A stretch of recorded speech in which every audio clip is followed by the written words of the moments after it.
So, a very warm welcome to the Ellisons Connects podcast. I'm Guy Longhurst, Managing Partner of Ellisons.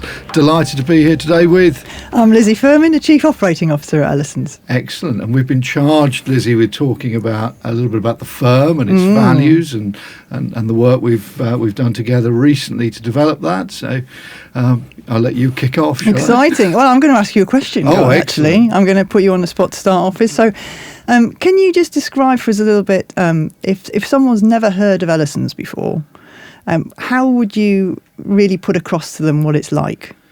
Ooh. How would you describe the firm? Oh, gosh.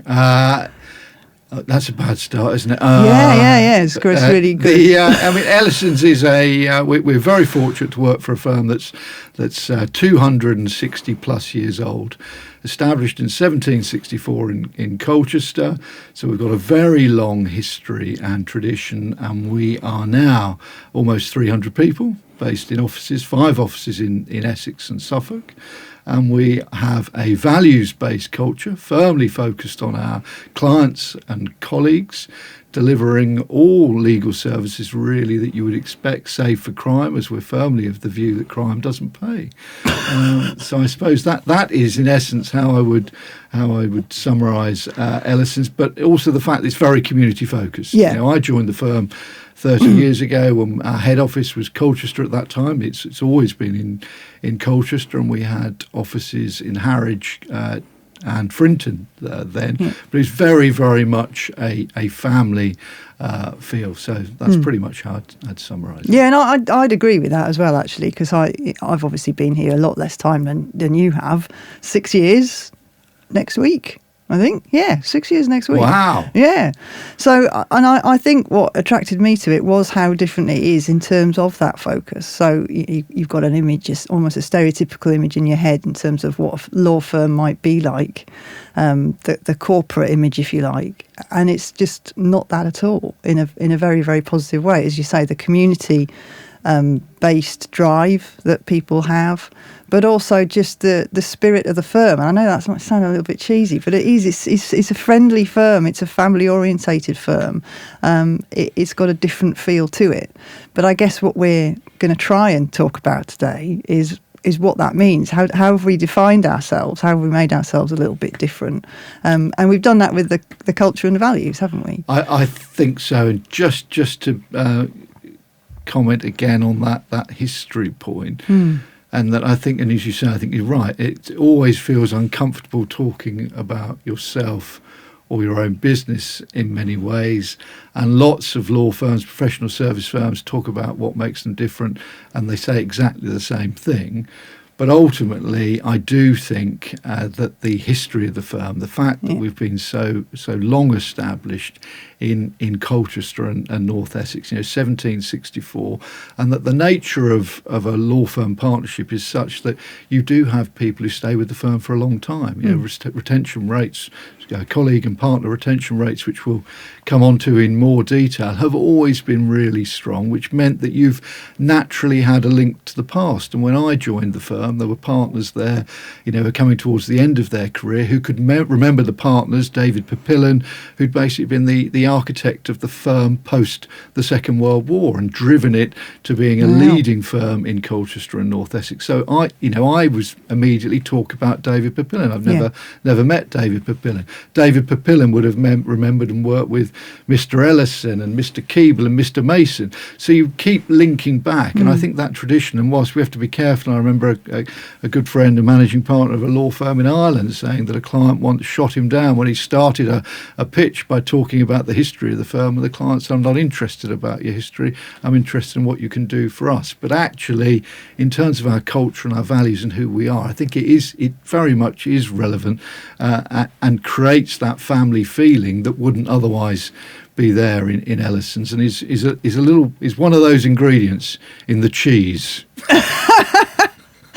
I agree. Yeah, I do agree. And I think pride comes with that, though, as well, doesn't it? I certainly think it does with you, who've worked for 30 years at Ellisons. You've got that pride in that history, haven't you, and its roots and where it's come from, and that determination to keep that independence and keep that history and preserve it and add to it. I think that's absolutely right, and that we've had this obviously sudden, surge of interest in law from private equity and consolidators over the last few years. And we, again, which we'll probably touch on later, we're fiercely independent, but that links back to the fact that that's how the firm has always been, in that, the baton was passed from one generation to the next. When I was fortunate enough to be invited to become a partner at Ellisons, I thought, yes, I really want to leave my mark on the firm. And when I passed the baton over to the next generation, to have left the business in a better shape than it was in when it was passed to me. And if we all continue to do that, the longevity of the firm is secure. 1764, the firm has experienced how many wars, economic crisis, health crisis, etc., and it's been there throughout to support clients, colleagues, communities, and that's what we want to continue to do. Yeah, absolutely. I think we've only recently defined it, really, haven't we? Because I remember when I first started, and I was talking to you saying, it is different here, but trying to put your finger on what makes it different and what makes it special, what gives it that feel, what creates that team spirit. No one had actually articulated it clearly. So that's when we started having a conversation, didn't we, about what are the values of the firm, how do we put them together? And it was a determination, really. I think I certainly felt that in previous experience, I've often seen values are just odd words on a poster in the toilets or something, and you just think, what do they even mean? When you see honesty, integrity, trust, or whatever it might be. Yes. I like to think we've got all of those. I think we've got those, but I think making sure that you say what they mean and talking about them in a more meaningful way, that's where I think we also differentiate ourselves now, because I think we have articulated them now. I think we're very, very clear, and I think we bring it into our everyday life and how we manage and how we lead. We talk about our values on a regular basis, don't we? And we call people out if they're not actually adhering to those values as well, which is just as important. Yes, I nearly crossed my fingers so I wouldn't forget something, but that doesn't work for me, so I'll just have to try and remember now, because you've covered... You've forgotten now, haven't you? You covered a lot there. But I just wanted to go, which links back to the past and how we've generally felt, in that you were right, we hadn't articulated it, because I think there was a sense that if you focused too much on what was special about the firm or culture, or tried to identify and articulate that clearly, that you were immediately running against the relaxed nature of the culture of the business, and that we didn't do things like that. We didn't need it. It's just, we are what we are. This is the firm, this is the people, and come in and enjoy your time with us and hopefully pursue a career with the firm. But and I think the change undoubtedly was as we have developed as a practice and seen the value of bringing people in from outside of the firm and outside of the law in order to help drive our growth. And that started in the sort of 2015, 2016. We had 2-3 people, including a head of compliance, then John Turner, who came in and became our interim head of IT and then COO. And then when you joined in 2019, it was very much a case of, as you've said, there's something special here. Someone had previously coined the phrase the Ellisons way, which again, I think a number of us thought, it just sounds like lots of cheese. Do we want to say that? But actually, because, making it clear internally and externally what was special about the firm, it was clear that was going to be increasingly important as we grew as a firm, as more people joined the firm from as we expanded. So they joined us from other firms or universities and schools, or from outside of the law. So that it was helpful to be able to tell them, what is special about Ellisons, and to continue to try to develop that. And I think you, as I say, you played a leading role in that, in encapsulating those values into the 4 values that we now focus upon. And as you rightly say, they aren't just words on the screensavers. They are actions. We want our partners and our colleagues to live and breathe those values, and if we do, we believe that we will continue to be successful. And 270, 80, 300 years is an easy ambition. Yeah, I do completely agree. I think a good example of the values as well, I know we were talking earlier about this, is the apprenticeship scheme, isn't it? So the fact that we looked at how are we educating our colleagues, how are we growing our own, we've got to grow our own strategy is what we call it, isn't it? In terms of how we bring people through our succession planning, how we approach all of that. But really the diversity of having an apprenticeship scheme, as well as having the trainee solicitors, as well as having colleagues studying Silex, there's all these different routes. And then also, of course, the non-legal routes that we've got, the professional services routes and all those apprentices that we've encouraged as well in the last 5 or 6 years. So that is very much about living and breathing our values, isn't it? Because it's an investment in the future.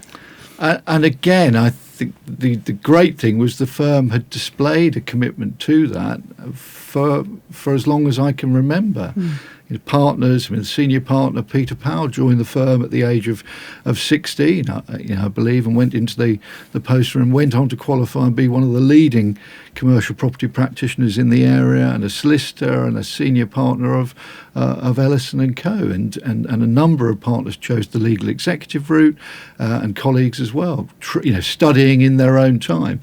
And I remember as I was coming through as a young partner, being keen to recruit more people, but we couldn't really offer, we couldn't clearly define and explain to school leavers and others, graduate leave, what it was, what is an apprenticeship route, if you want to call it at that time. What is the career opportunity for someone to come in and train to be a legal exec at Ellisons at that time? And I remember Matthew Rouse was son and grandson of the estate agency. I remember Matthew. Yes, in Frinton-on-Sea. Came to us for a little bit of work experience because he didn't want to know what to do post-degree, and he decided to opt for the Silex route. And he did fantastically well, and he was an example of what we wanted to achieve. And we started to say, well, look, how do we build a proper education offering within the firm? And I think it was a desire to do these things, which, to your credit, Lizzie, when you joined us in 2019, 2020, you took the ideas and enthusiasm and built our learning and development program around it. So I shouldn't talk about that. But perhaps you'd like to lead us, because the apprenticeship program is one part of that. But you started with learning and development first, really. Through your HR role. Yeah, absolutely. Yeah. So we invested quite heavily, didn't we, in learning and development in lots of different ways. So we've got the central learning and development program that people can dip in and out of, because I think it's always important for people to just take that time out, think about any skills that they really want to enhance, things they want to develop, things they want to learn a little bit more about. And we keep trying to refresh that program. The HR team work really hard to keep that new, different creative ideas coming in. Latest idea from one equity partner is to run a self-defence class. So that will be a interesting challenge in a learning and development program. I did put that in anonymously, didn't I? My wife's growing increasingly intolerant, so anything you could do to help. We'll help you out with that. I think we'll put something on. And then we've got the academy that sits on top of that. So the academy is very much structured around career progression. So that is what will take you from trainee through to being newly qualified, through to associate, senior associate, and through to partnership. And there's no reason at all why someone who is an apprentice with us at the moment can't see their career route through that lens and use the academy to their advantage, make sure that they're developing themselves, not just from a technical point of view, but all those behavioural skills that you need to be a really successful professional, I'll say as well, not just a lawyer, but anyone who wants to develop their career. The interpersonal and the behavioural skills, as we've been talking about with culture and values, is just as important, if not more than important, than your technical skills. It's how you do it, not just what you do. And that's really what the academy is there to help people do, to develop those skills. So it's modular. And if you're a newly qualified solicitor, you're in a group with other newly qualified solicitors, and you network with each other and you learn together, and you've got that for a year. In terms of input through training and development, and you've got a coach that helps you through that module. And then when you're ready, you go on to the module 2, and that helps you develop that career. So full transparency, full support at every level of your career, and that was always the vision, really, I think 5-6 years ago, looking at how we wanted to really, as I say, instill those values and make sure that people are got the right attitude. You can't teach the attitude, but you can then develop the behaviours around the attitude. And I think that's what the Academy aims to do. I think that's exactly right, and that's what we say each year when we have an opportunity to talk to our new joiners, is that we can. I think the Academy, the Learning and Development Programme, is absolutely fantastic. For a firm of our size to have rolled that out when we did was unusual, showing that commitment of the partnership, financial and people commitment to investing in our colleagues and their careers, because genuinely we want them to pursue their career pathway with us. We want them to be able to, whatever their role and whatever the speed at which they can pursue the career, because people have different demands on their time and their life as they go through the ages, and that they could just dip in and out as and when they were able to, and maybe pivot towards something else. We have people who've moved from compliance to an apprentice in the immigration team at the moment is a good example. But I think that it was a proud moment when you were able to put that dream into reality, and particularly to do it in 2020-21, when of course we'd hit the buffers, or the country had in many ways, with COVID and the lockdowns, and firms are looking at how ways in which they can perhaps rationalise and reduce their overheads and expenses, and we doubled down in terms of our commitment in our people and our investment into the L&D and training programme, on the basis that, and again, this links through to the value of our history, is that we're not a business that's looking to sell in a year's time or 2 years' time, or maximise our profits over the period between now and my retirement, or whatever it may be. We're genuinely investing in the long term, and investing in our people was the right thing to do for the long-term sustainable future of Ellisons as a business, as it has proven so far. In terms of the fact that we've been able to sustain and grow over that period, and not be affected so badly by some of the recruitment issues that some of our colleagues in other firms may have struggled with, because we've got our homegrown talent that's coming through, and which leads us, I suppose, onto that apprenticeship programme. The first intake, Lizzie, of a school leaver apprentice was September 2021. Again, a proud moment for you in terms of the scheme you and your team put in place. Yeah, absolutely, and it's lovely actually to see now that it was apprenticeship week last week. I didn't unfortunately make it to the lunch, but I think you got there, that we had 20 of the apprentices all together in one room.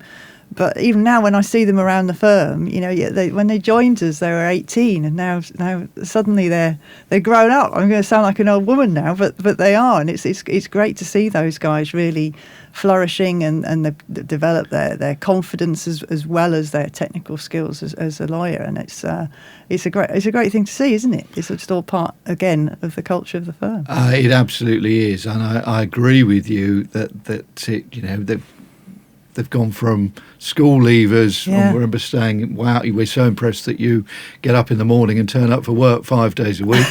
You're doing a fantastic job, to being part of the genuinely part of the furniture almost, in terms of, gosh, it feels like you've been here so long. And that first intake or into second term of their 5th year out of 6. 6 years they will be qualified solicitors through a degree apprenticeship route, which I think we took 8 on in that first year, and it's been 7 or 8 a year since then, which has been a tremendous commitment.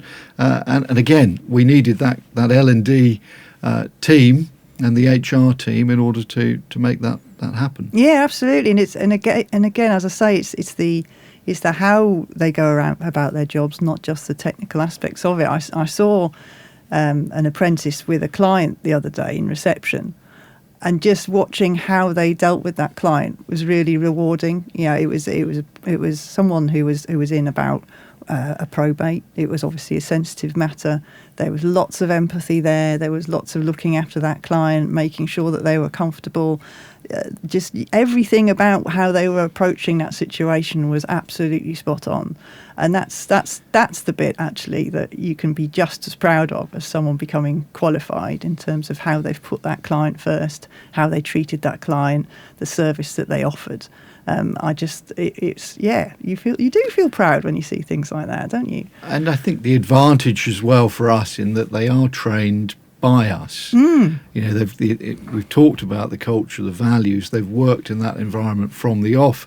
They've been trained in the Ellisons style. Yeah. And so in terms of that commitment to client service that we have, excellent client service, and understanding the value of those relationships with our clients, they get it. It's so fundamental to them, and that sets them in a great position to pursue their career pathway with us. We hope, and another reason for doing it. But in terms of the numbers of apprentices, I think there's the 5% club, isn't there? Which is people, the ambition to have 5% of your workforce. We've got 20%. So we're well ahead of even the benchmark that others might aim for. So. Again, it was an ambition, that 20%, when we first started looking at the apprenticeship route, to say 20% of people to be studying. So you get that continuous development through the firm at any point in time, whether it's an apprenticeship route, a different type of qualification. All the guys in ops, there's plenty of those who are also studying something that's right for their particular career. So 20% of the firm are currently studying, which is where we want to be. Which I think 2 points I wanted to pick up on there about the apprenticeship and the different routes to qualification within law. So when I joined as a trainee solicitor, and for a long time we had this ridiculous situation where you could only be a partner in a law firm, in a solicitor's firm, if you were a qualified solicitor. Yeah, I remember you told me. And there was a huge degree of snobbery still in the profession back then. It didn't exist at Ellisons. This is not something that I changed. It simply didn't. And I think I mentioned Peter Power. There were a number of partners who'd qualified the old-fashioned route. They hadn't gone to university, which I think impacted upon the culture, and that it was very grounded. There was no tolerance of arrogance, internally or externally. It just wasn't us. We were very natural, and I think therefore the hierarchy and management of the firm was quite flat, and that you knew, and there was respect for the partners and the leaders and the managers. But equally, you weren't intimidated by them. People talk about, I've got an open door policy, but you know that they haven't, because they're not approachable people. At Ellison and Co, Ellisons, they always were. Yeah. I think the fact that we embraced that from such an early stage, the fact that we treated legal execs, those who should have been partners but couldn't be, we treated them as if they were before the rules allowed us to. I hope that's not an acknowledgement of some form of breach. And then promoted them to partners when the rules permitted, and then have continued with the development of the legal execs, and now solicitor apprenticeship schemes on the basis that it is a genuine meritocracy within the firm. We're delighted to support and promote people based upon their performance and achievement, and to support them in every way that we can. And I think that is different to some other firms and businesses, and that's the feedback we get from some who've joined us, in that they wouldn't have had the opportunity to be promoted or to become a partner within the firm they were in because of the route they'd chosen in terms of their legal qualification. But that to me is fundamentally wrong, and doesn't exist at Ellisons. So I think the apprenticeship programme has built upon that. Yeah, I do agree. Should we have a chat about community then? Because that's the other part of our values, isn't it, really? So we've covered the education aspects. We've talked about clients and colleagues and so on. But in terms of the actual community, you started saying at the beginning that was something that's been really important to the firm throughout your career. But the work that we do, though, now, I mean, it's just getting stronger and stronger all the time, isn't it? Yeah, I definitely think that's an area we have taken to another level. I talked about passing the baton on, but in terms of our our commitment and support for the communities in which we live and work. I think that undoubtedly that has developed enormously. But there are a number of reasons for that. I mean, fundamentally, I think it's absolutely right that a business such as Ellisons, that's been long established, but even in those locations where we're relatively new, Chelmsford, Ipswich, Bury St Edmunds, it's right that we commit to and support the communities, the charities, the clubs, the associations in every way that we can. Mm-hmm. Clearly, since the austerity following the 2008 financial crash, the UK has become a much tougher place for those organisations. The availability of local government and central government funding to assist them to provide essential services has reduced. Yeah. And as a result of austerity measures that were inevitable, unfortunately, following that crash, the demand for those services has gone up. So that gap has needed to be filled in some way, and Ellisons, like so many businesses, and you only need to look at the websites or social media posts or PR of businesses highlighting what they're doing, and it's right that it is highlighted because it's an important part of running a business that is genuinely rooted in your local community. And I think that's the difference between us and, say, a multinational who has a CSR committee. They're doing some good work, but it's not. They're dedicating it perhaps to charities and associations that are very worthy, but there's not the same connection as there is for us. I think that our colleagues, our clients, their families, their friends will be using the services that we're helping to fund, support in terms of maybe not just donations, volunteering, pro bono or reduced legal work. It's a very, very rewarding part of what we do, and it's something that I've been very, very keen for us to commit to and develop. And we do it in many ways. Well, I think we formalised that again with our Essex Community Foundation, and the same in the Suffolk Community Foundation as well. Both of those foundations so valuable in that the monies we have committed there will only be given to charities that are based in Essex and Suffolk respectively. So we know the money will stay local, as well as our charities of the year and other charities and clubs for which colleagues can make requests to the CSR committee for grant funding. So I do think that the firm, the colleagues, the partners have all embraced that, and it's something that, again, that, as I say, lots of firms do it, but the extent to which we commit to it and enjoy it, I think is different to some others. It's really meaningful, and as I say, and it's going to have a long-lasting impact, isn't it? Of course it is. And it's not something that, again, we were prepared to cut when financially perhaps others might have decided to. Yeah. I just don't think we can. I think we do have a moral commitment, particularly as we're here for the long term. Yeah. This is a long-term business, long-term sustainable business, and our communities can count on our support for the long term too. It's all interlinked, though, as well, isn't it? I obviously wholeheartedly agree with all of that. But in terms of all our values, you find that the colleagues, I think every colleague gets heavily involved with the fundraising side of things and the community work that we do. And as a result of that, those values around acting as one team, behaving as one team, supporting each other, colleagues and clients at the centre of all we do, all those values that we have, they're completely reinforced by the work that we do with the community, aren't they? Because when you talk about it at recruitment, interview stage, people want to know what you do in that area, and they're genuinely interested and invested in it. And actually, I probably get more questions on that these days than I get around salary, hours, all that side of things. People want to know, what do we stand for as a firm? What do we really want to achieve? And it's not just about the legal provision that we do. It's all that other good stuff that we do with our communities. This really seems to attract people, retain people, energise them, make them work together. It's just gives it a really good push within the internal community as well, doesn't it, in the firm? And this is a great example. We're recording this today at the Brighton the Corners studio here in Ipswich. Brighton the Corners is a community focused group who are, their focus is on music. Yeah. And I was introduced to them by Gina Long a couple or so years ago, and they needed some help. I sat down with them, and I thought this was different to anything we were involved with in any of our other locations. We have been quite sports focused over the years. We've got Theatre Royal in Bury St Edmunds and the Mercury in Chelmsford, and there was just a feeling that the arts and music, entertainment was an area that would be of real interest, and it sparked an interest in me. I think I had visions of standing on the stage in the church in a corporate battle of the bands at some point.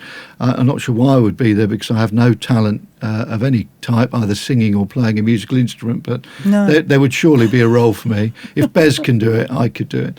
And we wanted to get involved, and we got involved early to support them with their plans, and then they've gone amazingly from strength to strength, and with some support from Ipswich Borough Council, the recent acquisition of the Baths here in Ipswich, which will become an incredible music venue. So they can take a young budding musician, a group of school children who keep them away from trouble, have them here, and you can here in South Street, anything up to about 70 people play a gig for, then go to the church, anything up to 200, and then the Baths, anything up to 300 people. So you can be taken on. If you're in East Anglia and you want to go on a musical journey, like our friend Mr. Sheeran from Framlingham, that's what you can do. And the opportunities to do that in the UK, with venues closing down all the time, you read about the only place you could really go was pubs. Well, pubs are closing, so this is a fantastic offering for the community, and the range of services they offer back to the Ipswich and Suffolk community is absolutely fantastic, and draw people from all around, to be honest. So it's a really good example of, there's no real reason Ellisons would be involved in something like Brighten the Corners, except for this commitment to the communities and supporting the communities in which we live and work. And it's really, really exciting. It is. It's all incredibly exciting. I mean, everything we've talked about is incredibly exciting, but that's why we're here, isn't it? So, and in terms of our future, I think the firm's future, none of these things are negotiable for the future, are they? They're what we stand for. That's what we'll continue to focus on. They're absolute non-negotiables, because I do believe, and I say internally, consistently, that our values are at the heart of all that we do. If we stick to our values, which are focused around colleagues and clients and the community, if we do those really, really well, the business will flourish and be successful.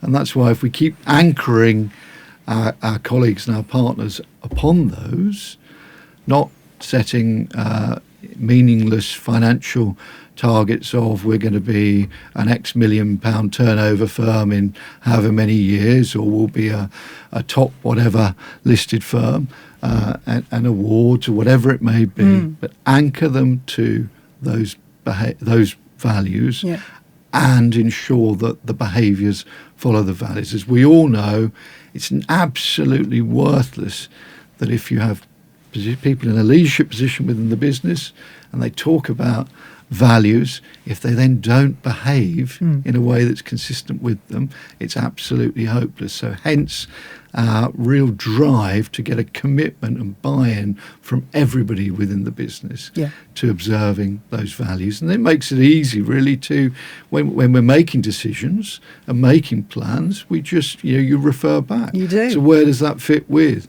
So when you're having a review with a partner, you say, well, look, I've got the feedback that you did X, Y, Z. How does that fit with the one team across all departments, across all offices?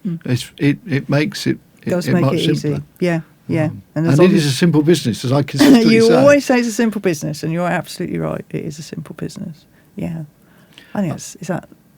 Well, I was just going to say. Well, I was going to link it a little bit more on the client side of things, if we've got just a moment, because all of the work that we've put in, that you've put in into the learning and development, the apprenticeships, the HR.